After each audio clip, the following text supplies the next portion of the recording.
Welcome back to another technical deep dive here in the Debug Zone.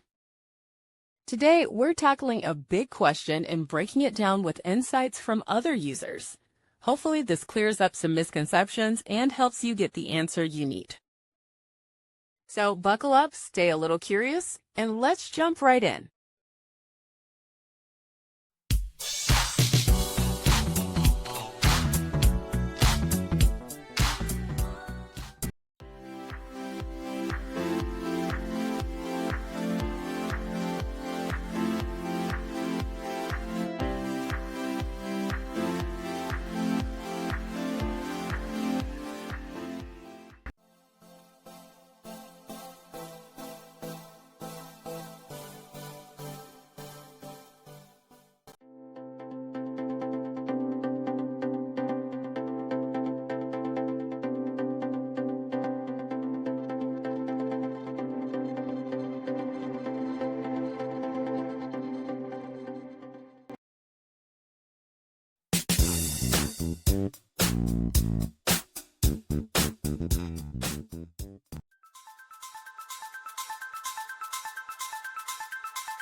And that's a wrap.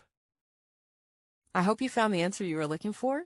If you did, take a second to hit that subscribe button. It really helps out. And let me know in the comments which solution worked best for you. See you next time in the Debug Zone.